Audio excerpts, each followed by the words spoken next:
Blessed morning po sa ating lahat. Welcome po sa ating EDG na pinagmatang encouraging testimony na matatagpuan sa 1 Thessalonians 3, 7, and 8. At ito po ang nasusulat. So we have been greatly encouraged in the midst of our sufferings, dear brothers and sisters, because you have remained strong in your faith.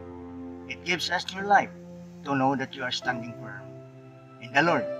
Pag sinabi pong standing in the faith, ay standing in the Lord also. Ang faith natin ay nakatuon sa Panginoon at ang Panginoon natin ay siyang nagbibigay ng lakas sa atin para magpatuloy sa ministry. Nais po ni Apostol Pablo na pumunta po sa Thessalonica ng ilang ulit, pero hindi po ito nangyari dahil nadlangan po ito ni Satanas. Maaari ang kanyang kalusugan. Sabik na si Apostol Pablo na makabalik sa Thessalonica upang bisitahin po ang mananampalataya doon. Nag-alala kasi siya na sitwasyon nila baka maligaw at matukso na rin ng diablo. Sabi po doon sa verse 5. Sa sobrang alala niya ay si Timothy na lamang ang kanyang pinapunta.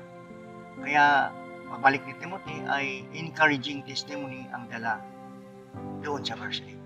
Kaya nagagalak si Pablo sa balita at nabuhayan siya ng loob sa malakas na pananampalataya ng bawat isa. Sabi po sa verse 7 ay dahil sa inyong pananampalataya kay Kristo ay napasigla kami sa gitna ng aming pagkabalisa at mga hirap sa paglilingkod.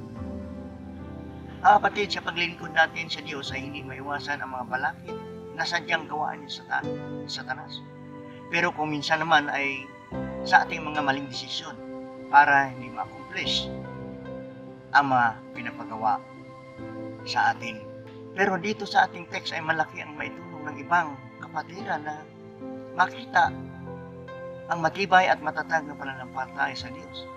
Nakapagbigay ito ng lakas at encouragement sa kapwa, mananampalataya at lalo na sa ating mga pastor.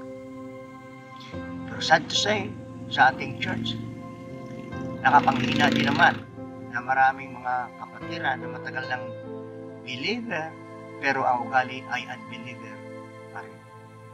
Hindi nakitaan ng production sa church. Selfish believer pa rin at hindi seryoso sa kanyang commitment kay Lord. Ang tanong po dito, nakapagbibigay pa ng lakas at encouragement ang faith mo sa pastor o hanggang ngayon ay pabigat ka pa rin? Hanggang dito na lamang. See you again tomorrow. God bless po.